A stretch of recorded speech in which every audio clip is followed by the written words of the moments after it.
Welcome to the Isle News. So today, we actually have a lot of stuff to cover. We have some in-game features, we have some future features, we have some lore stuff to cover. There's a lot of stuff here. First of all, we're actually going to see the Olympus transmitter. Now, it's been tweeting a lot yesterday, and it actually gives a hint to the clues of the story. So I'm going to go ahead and read this. The man you owe cannot collect his debt. You seek to see an entire world through a keyhole and an entire life through a simple moment. Do you even know what you're looking for? The reality is that everyone has something they are afraid to lose, give anything to protect, and sacrifice everything to get back. You must go past limit and reason, see through the door between this world and the next, and take back what you've lost. Strip away everything that makes a man, and you can rebuild him in any image. We cannot guarantee who you will become when you come out the other side, if you even survive at all. Look to the sky at the right time. The path to Gateway has been there all along. What does a machine dream of? The feeling was authentic. Every path leads to here. It is inevitable. Either you die or they do. In the flashpoint, all the ripples converge. The purpose of chaos will show itself. You will know why your death is necessary. The first generation turned to worship. The results were hindered by the malignant passing down stories of how they came to be. Soon they stopped giving results at all. Echidna considered them all children. After the 15th cycle, their stories compiled into an archive they handed down through the generations. As their mental plateau deteriorated their advanced cognitive functions, only the basic and most violent ideologies remained. Rage can twist even the most noble purpose to that of cruelty. Sometimes right before consciousness slips away, you will see all of them waiting for you. What would you give to get them back?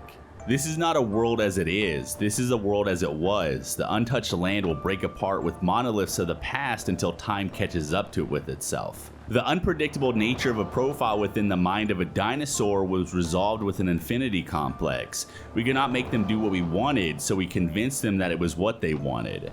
Chaos is the most surest form of control. Okay, so we're going to try to break down what all of the Olympus transmitter tweets actually mean. And now it starts off a little philosophical, and towards the end it kind of confirms it's talking about cannibals and maybe even tribals and kind of all humanoids that have evolved on the island, because I feel like that makes the most sense. Now we do know, or at least I speculate, that the tribals and cannibals are connected. They might be some sort of different offshooting of each other. Maybe the tribals, I've actually suspected for a long time that the tribals actually evolve into the cannibals somehow, or maybe they did in the past. I'm not really sure.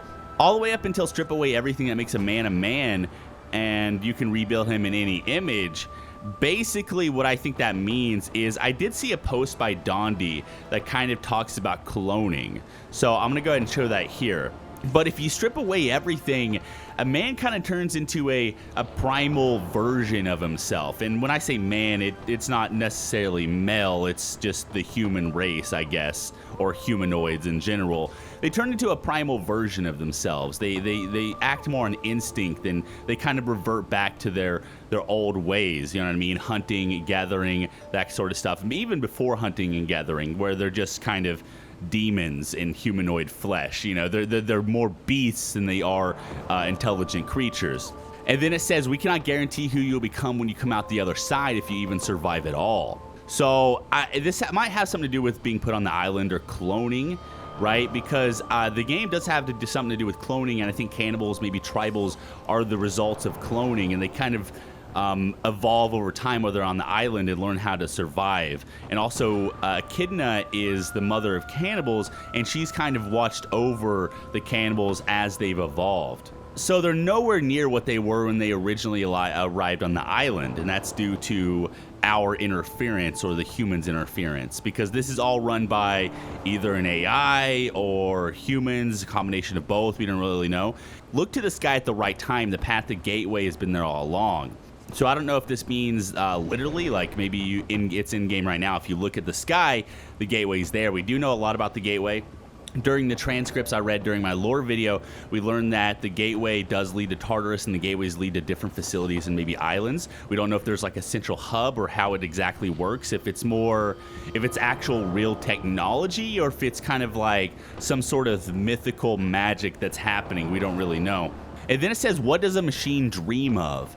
Now, I've heard this in the past, and I mentioned this a second ago, but for some reason, I've heard that the Isle, and when I say the Isle, I just mean the lore and the way the islands and the facilities, it's all kind of ran by an AI, and I can't remember exactly where I heard this at, but that's probably what this has to do with. An AI, like a giant, godlike AI being, you know, it vastly intelligent, kind of runs everything, kind of, I guess, controls the island. So we don't know if the AI, if that's what this is about, has achieved sentience, which it probably has, because I feel like AIs after a certain point will achieve sentience. So does that mean they dream? Do they have hopes? You know, that kind of stuff. Are they self-aware?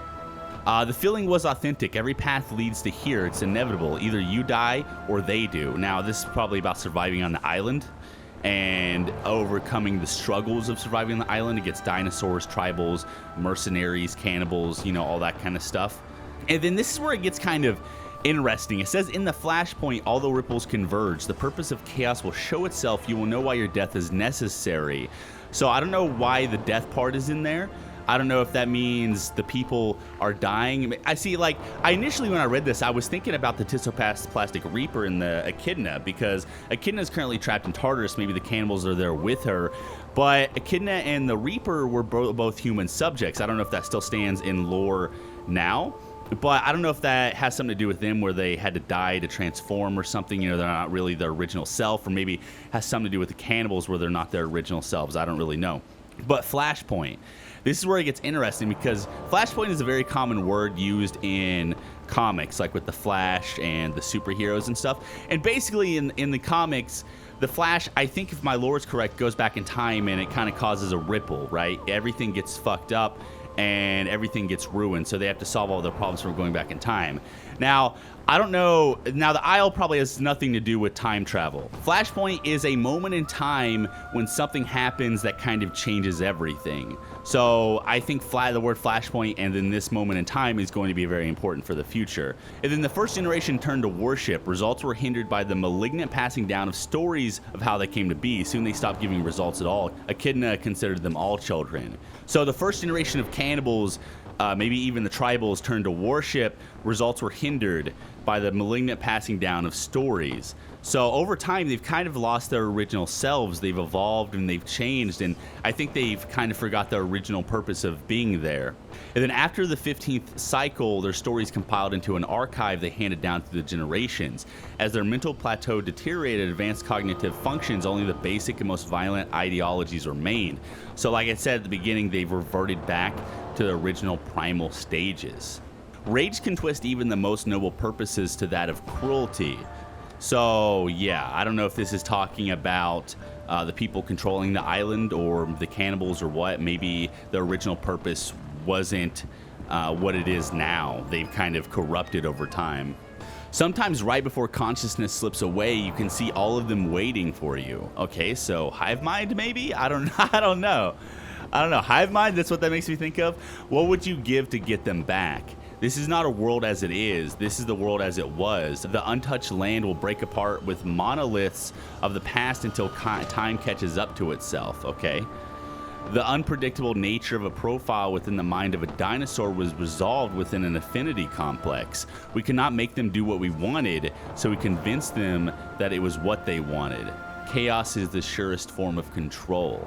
Okay, so this kind of, I guess, this is talking about more than just cannibals. This is talking about everything. And I guess they can't control the dinosaurs, so it's kind of like they gave them a purpose, you know what I mean? And if they can't control something, they try to direct that chaos. So even though they can't control the dinosaurs, they've given them a purpose and directed their rage towards something, which is kind of cool, actually. But anyways, that's all we're going to talk about it. If you guys have any ideas, then let me know down below. And I've actually redone this a few times because I keep going off on tangents. So yeah, I'm going to go ahead and call this part here. We're going to go ahead and move on to the next bit of news. But if you guys have any ideas what this means, we're going to try to talk about this more in the future, then let me know down below and we'll try to maybe break this down even more. Okay, so in the next bit of news, hopefully that wasn't too long, and hopefully you guys enjoyed my little, I guess, rant or whatever that was. But in the next bit of news, we have the Aquatics, okay? So someone sent me this on Discord. I'll try to find their name and like put it up here. But I thank you very much for sending this to me. Apparently this was Dondi in Bike Man stream or someone's stream. I can't remember now exactly what was said. But he talks about the aquatics being added. Now, we do know this. They're putting in a nutrient system. Dinosaurs will benefit from hunting specific species as a carnivore. We also know this is present in herbivores. I guess the carnivore is really the only new information, right? But as herbivores, basically each sort of herbivore is going to have their own plant. Every herbivore can eat any plant, but depending on what you are, you'll benefit from eating your plant more than eating other creatures' plants, right? Dinosaurs, I guess, are going to be kind of the same way. They're going to have specific hunting targets that are going to benefit them more greatly. Okay, so yeah, that's actually really cool information. And then the diets apparently will affect your growth, stamina, and health, which is pretty cool. And then right here he says if my modelers and animators have anything to say about it, we'll have a full aquatic expansion, so aquatic DLC. That's actually pretty sick. So I'm guessing, obviously, I think Atomni mentioned something about a mosasaur or whatever, but it could probably be a mosasaur. It could probably be a lot of different things. Now I don't know if there's specific maps that are going to be having this and it'll be only aquatics. Like I said, this is a aquatic expansion, so this is probably after the game is over. This is really far into the future. And then right here, Dondi says they've been bitching at me for a while to include a wake island so they can do exclusively aquatic animals, which is cool. So it seems like the team members really want to do aquatic animals and they want to do it fast. So I have no idea how soon we'll be able to see this. And then right here, he says full aquatic biome expansion from a wake island to open ocean. So maybe they will have like where you'll have aquatics and dinosaurs, you know, / creatures kind of like in the same area, which is pretty cool. And then obviously he says right here theme park tycoon expansion. Basically from what he's saying right here is I think he wants to turn Isle into a game where it's just kind of like a sandbox and then anyone can build any sort of dinosaur game off of it, right? They'll have all the assets and everything will kind of be there. So I think Adani wants to turn the Isle into all kinds of different games, you know, based on what they've started in the future. And then there's hunting sim expansion, which is pretty cool. He said, I can't confirm aerial creatures. They introduce a huge issue. So no aerial creatures for a while. I mean, we do know that the Alphonse or the Quetz is in the game right now, but we don't know if other pterosaurs or if even the Quetz is going to stay in the game. We have no idea. I'm sure someone will grab the model and make it a mod in the future. And I think the biggest issue with this is that someone will, like, I guess, use an aerial creature to hunt, right? And there's a lot of, like, gameplay breaking bugs where people will ally with the aerial creatures and kind of spot for them and stuff. And, you know, there's a lot of issues, right? So they have to kind of figure all that kind of stuff out.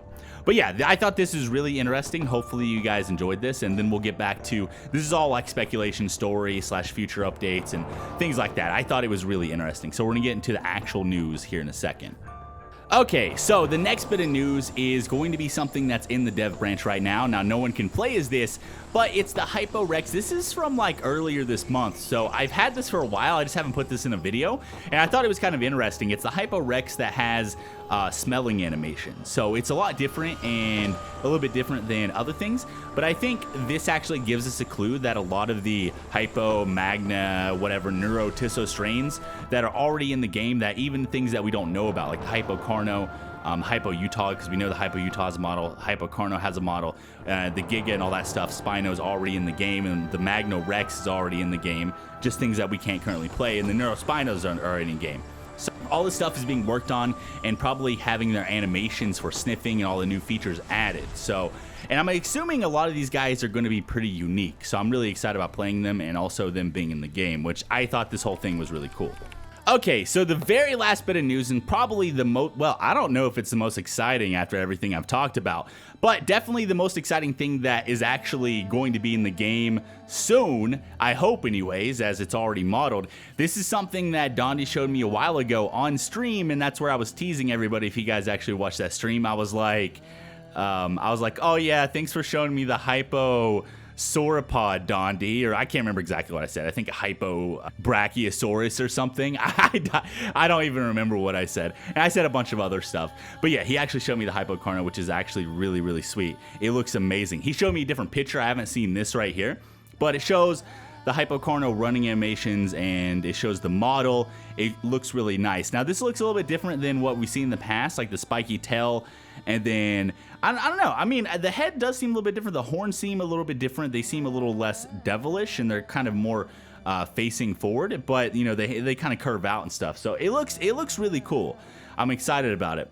Now, I'm assuming the animations and obviously the texturing and stuff isn't done yet, but it seems like it's actually really close. And if this is code Hades, then we will know more about the lore in the future once this is in. In the tweet, he says forced evolution is a wonderful thing. We know the hypos were made, so I'm guessing that's what forced evolution means. You're basically forcing them to evolve into a better sort of version of themselves, or at least a very more specific version of themselves. Like these guys, the hypos, are meant to be tanky creatures that just wreak havoc and destroy everything, right? So that's kind of what forced evolution means to me anyways. But yeah, guys, this has been everything. Tell me what you guys think about the Hypo CARNO, about the lore, any of that stuff. The Aquatic DLC sounds amazing. And yeah, thanks for watching, and I'll see you guys in the next one. Also, tell me what you think about the new intro. And oh man, I would just if you guys find out any information, just message me. I would love to hear it, and I'd love to make some more videos. So see you guys in the next one.